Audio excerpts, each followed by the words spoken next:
Well, first of all, thank you very much for having me. Look, I've said all along that when this war didn't go the way we wanted it, this president would need an off ramp, and that off ramp wouldn't be reality based; it would be fantasy based, an off ramp that feeds his narcissistic, driven world that he lives in.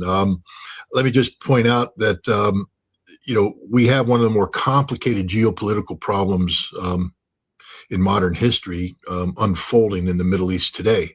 And so most people, when they do analysis on how to resolve this and what to define the problem, think in terms of traditional geopolitical terms. I cut my teeth on doing strategic analysis, connecting the dots. And the dots I connected over history provided accurate assessments to presidents of the United States, to commanders in chief of military operations, to secretary generals, to ambassadors, to prime ministers of other countries. I have a pretty good track record of doing this. All of that goes out the window here because you can't assess this. As the president's statement showed, we're no longer talking about traditional connect the dots using geopolitical reality.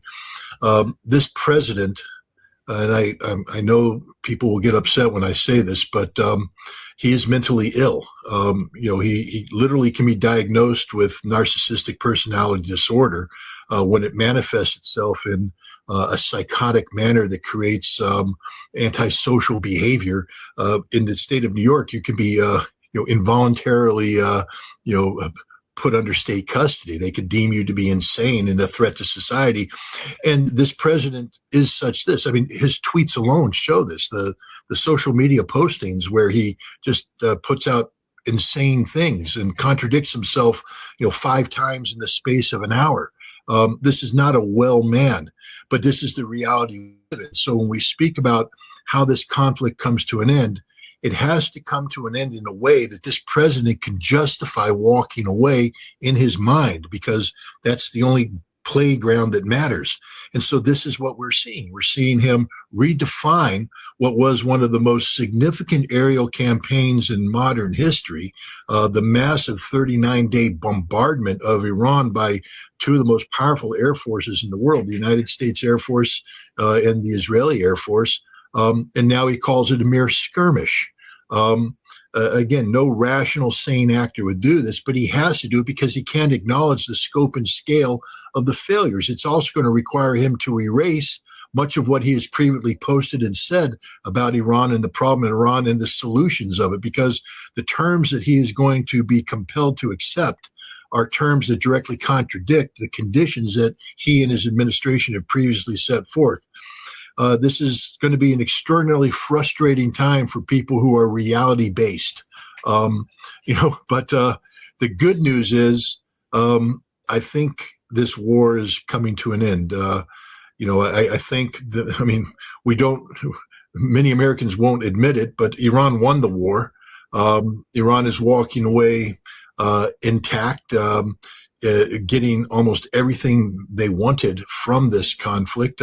Remember, Iran didn't start this conflict, so it's not like Iran went into this saying, these are our goals and objectives and initiating this war. Iran was seeking to avoid a war. In fact, much of the nuclear deal that is going to be brokered right now to resolve this conflict parallels the nuclear deal that Iran had negotiated prior to this conflict. I mean, that's the irony of this is that the deal that Iran was agreeing to in terms of how to resolve the nuclear standoff was agreed to on February 26th, 2 days before the war began. And today now, after a national humiliation that has cost us, right now they're talking about $25 billion. Sir, I'm here to tell you, when they add up the totality of the costs, we're talking about a $200 billion war, because we never tell the truth about costs. Yeah. And such. But, we lost this war. It's a humiliation to our country. And what are we getting? We're getting a deal that we already had. Marco Rubio, the Secretary of State, again, a man who I just don't know how he squares rational existence. Today he basically, I think in a press conference, he said, what we seek through negotiations is to get back to where we were before the war started. Well, then why would you start the war? I mean, and yet he continues to maintain that we won this war. Pete Hegseth, I don't know how much longer he's going to survive as Secretary of War, let alone Secretary of Defense. Just yesterday, he got up there and said, there is a red, white, and blue dome over the Strait of Hormuz, and America rules. I hope that people understand we didn't do any of the things that Pete Hegseth said we did. We were humiliated yesterday. We didn't free up shipping and all this stuff. We didn't sink 6 Iranian vessels.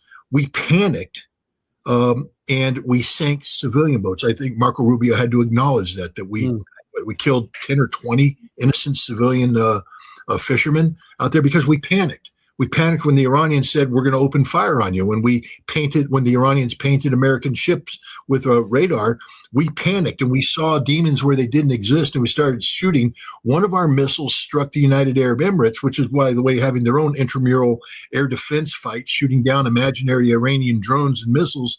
And at the end of the day, they had to look back and say, wow, we're not ready for this.